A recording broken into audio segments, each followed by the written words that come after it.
So to start out the show here, we're going to start with a little preview of the debate. Joining me is Connor Vasile, and he's with Young Voices. Listen, Connor, we know it's going to be biased. Does the rest of America know how biased this debate's going to be? The undecided voters that really don't pay attention that are watching, are they going to know? Thanks for having me. On its face value, you look at these debate requirements, right, that you just mentioned, and it pretty much looks like a 3 versus 1, right? You have CNN, you got Biden versus Trump. So right on the surface, it looks like he's fighting an uphill battle. However, if he plays his cards right and he stays focused on the facts of the matter, he can actually turn up winning at the end, I believe. So one of the issues that's been brought up by not just me, but about 8 other people, so I can't take credit for this, is yes, we know that the other guy is going to be muted while the current guy is talking. But do the moderators have the ability to talk over and interrupt an answer? Oh, well, you know how CNN is. They're very impartial. They're going to be very balanced and cool about it. So I don't think, no, I mean, at the end of the day, they're probably going to do that if they don't like a Trump answer. But unfortunately, that's just one of those things that we don't know until we see it in action. They do have power over that little mute button. But I actually think that may come as a benefit for Trump, because if he just lets Biden go on and on, he's going to come out with a Bidenism or two that we all know and love. So that could actually help Trump in the end. Yeah, I'm not so much anticipating that there be an awkward pause or even a Bidenism or a wandering off moment. They've had a whole week here to reset his circadian rhythms, and they're going to hit him with the cocaine dart in the neck right before he walks out on stage. So I think people are expecting too much if you think this guy's going to fall apart. All he has to do is be upright for the duration of the debate, and the moderators will help him out. And the expectations are so low, as long as he gets through this, he can declare victory. So is that how they're going to get past the drug test they promised to take beforehand? I don't think they agreed to take the drug test. That would be weird, though. What drugs? I mean, what do you what would you test for? Because it's not like he took out a hunter stash.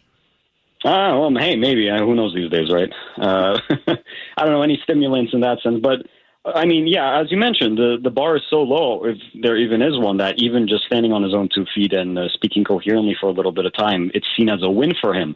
But even if that's the case, right, Trump can still pull ahead if he focuses on the facts, he ignores the ad hominem attacks, just like was done to him in 2020, right, calling him a threat to democracy, challenger, a threat to women's health care. If he ignores that and does better than he did in 2020, and he actually connects to Americans and shows them exactly the abysmal situation that's happening now under the Biden administration, he can pull through. But he needs to stay focused and just forget about all those personal attacks that Biden may throw at him. So whose idea was it to do the commercial breaks? Because the whole thing is 90 minutes long, and there's not always commercial breaks in these debates. Was that one of the concessions?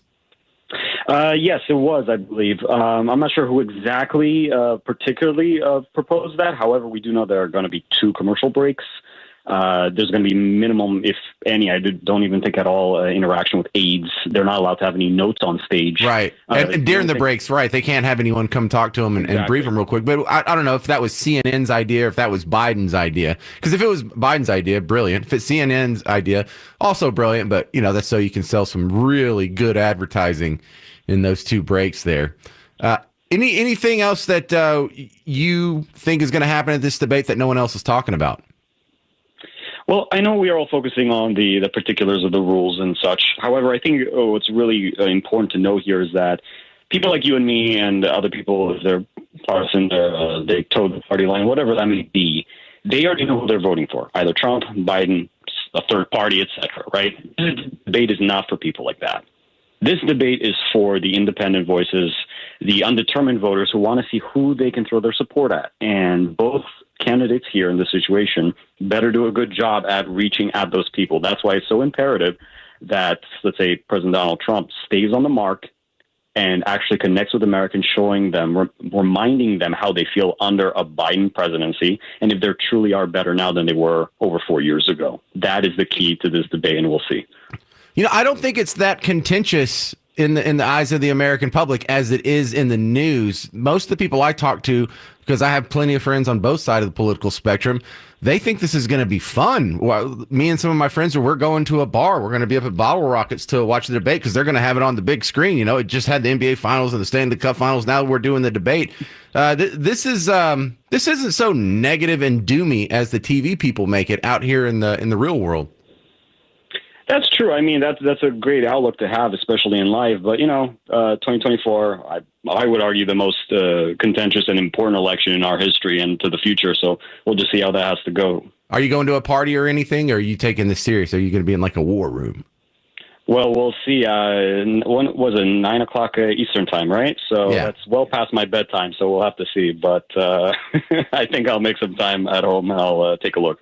All right, Connor Vasile, thanks for taking some time on the James Show. How do they find you outside of WBAP? Thank you. You can find me out on Twitter at Connor_Vasile. Thank you. Vasile. Thank you, Connor.